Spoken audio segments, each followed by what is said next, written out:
Big boss show పైన Banjara Hills police స్టేషన్లో complaint నమోదైంది. కంప్లైంట్ ఏంటంటే ఈ బిగ్ బాస్ షోని రద్దు చేయాలి. ఇలాంటి షోస్ మన సంస్కృతికి టీనేజర్స్కి చాలా ఒక రకంగా అవి గడ్డు కాలాన్ని తీసుకొస్తున్నాయి. ప్రతి ఒక్కళ్ళు ఇష్టపడి చూస్తారు, కొంతమంది ఇష్టపడలేక చూస్తారు, కొంతమంది ట్రోల్ కంటెంట్లా చూస్తారు. కానీ ఈ బిగ్ బాస్ షో అనే దాని ఇంపాక్ట్ మాత్రం టీనేజర్స్ పైన చాలా స్ట్రాంగ్గా పడబోతుంది.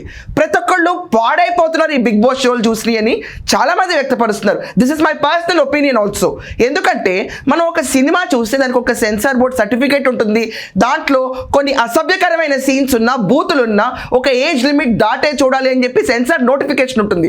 కానీ ఓటీటీ ప్లాట్ఫామ్లో విచ్చలవిడిగా స్ప్రెడ్ అవుతున్న ఈ బిగ్ బాస్ కంటెంట్ ఏదైతే ఉందో, ఎవరెవరైతే ఏ ఫీల్డ్లో పైకి రాకుండా నికృష్టమైన పేర్లు తెచ్చుకుని పైకి వచ్చి అక్రమ సంబంధాలు పెట్టుకుని వీళ్ళందరూ లోపలికి వెళ్ళి పేరు తెచ్చుకున్నాం, గొప్ప మనుషులు అని మేము, బూతులు తిట్టి పైకి వెళ్ళిన వాళ్ళు మేము, బెట్టింగ్ యాప్లు ప్రమోట్ చేసి పైకి వెళ్ళిన వాళ్ళు మేము, అందుచేతనే మేము బిగ్ బాస్ లోపలికి వెళ్ళగలిగాము అని చెప్పి సంకేతం ఏదైతే ఇస్తున్నారో